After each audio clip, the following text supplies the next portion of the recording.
નમસ્કાર. અપના મિજાજ ન્યૂઝમાં આપનું સ્વાગત છે. મિત્રો, તમે ક્યારેય ગાંધીનગરમાં આવેલી ગુજરાત વિધાનસભા તરફ ધ્યાન આપ્યું છે?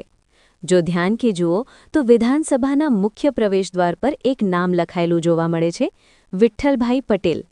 ઘણા લોકોને પ્રશ્ન થાય છે કે વિઠ્ઠલભાઈ પટેલ કોણ હતા?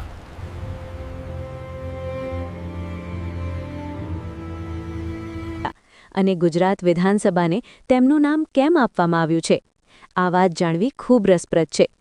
વિઠ્ઠલભાઈ પટેલનો જન્મ 27 સપ્ટેમ્બર 1873ના રોજ ગુજરાતના નડિયાદ શહેરમાં થયો હતો.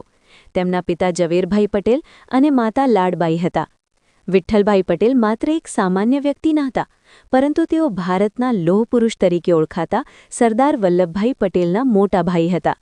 શરૂઆતથી જ તેઓ અભ્યાસમાં ખૂબ તેજસ્વી હતા. તેમણે કાયદાનો અભ્યાસ કરવા માટે ઇંગ્લેન્ડ જઈને બેરિસ્ટર બન્યા અને અભ્યાસ પૂર્ણ કરીને ભારતમાં પરત આવ્યા. ભારત પરત આવ્યા પછી તેઓ સફળ વકીલ તરીકે જાણીતા બન્યા. પરંતુ વિઠ્ઠલભાઈ પટેલ માત્ર વકીલ બનીને અટક્યા નહીં.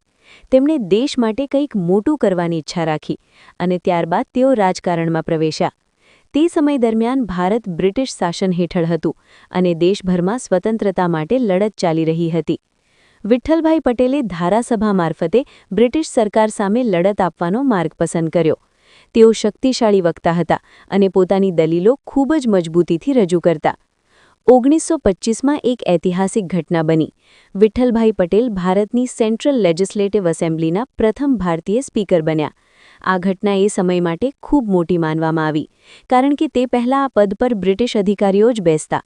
સ્પીકર તરીકે તેમણે સંસદીય પરંપરા, નિયમો અને ચર્ચાની પદ્ધતિને મજબૂત બનાવી.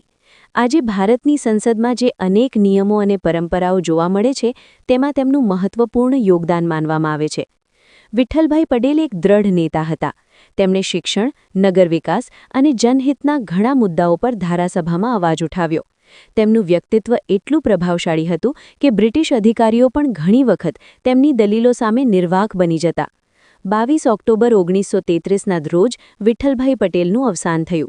પરંતુ તેમણે ભારતની લોકશાહી અને સંસદીય વ્યવસ્થાને મજબૂત બનાવવામાં જે યોગદાન આપ્યું છે, તે આજે પણ યાદ કરવામાં આવે છે.